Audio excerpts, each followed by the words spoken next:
Chapter 2, Mishnah 8. The Mishnah continues to discuss a town where both Jews and idolaters live.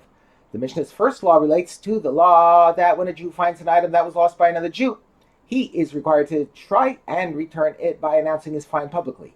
There's no such obligation when a Jew finds an object that was lost by an idolater. If someone found a lost object there, the law is as follows. If most people in the town are idolaters, the finder is not required to announce his find. And he may keep it for himself because we assume that the object was dropped by an idolater. But if most of the townspeople are Jews, the finder is required to announce his find because we assume that the object was lost by a Jew.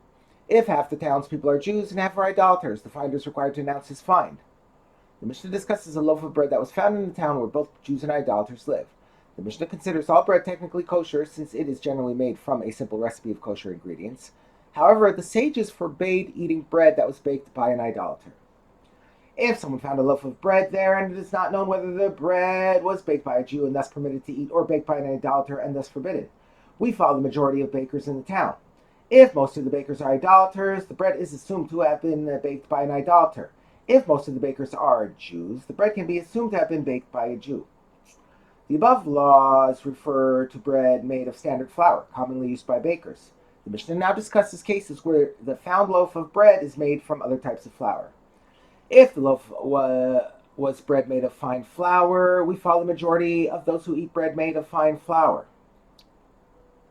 If in this town it is mostly Jews who eat such bread, the loaf is permitted, since we assume that a Jew baked it. If most of the people who eat such bread are idolaters, it is prohibited. Rabbi Yehuda says, if the loaf was coarse bread, we follow the majority of those who eat coarse bread. If in this town it is mostly Jews who eat coarse bread, the bread is permitted, since we assume that a Jew baked it. If most of the people who eat such bread are idolaters, the bread is prohibited.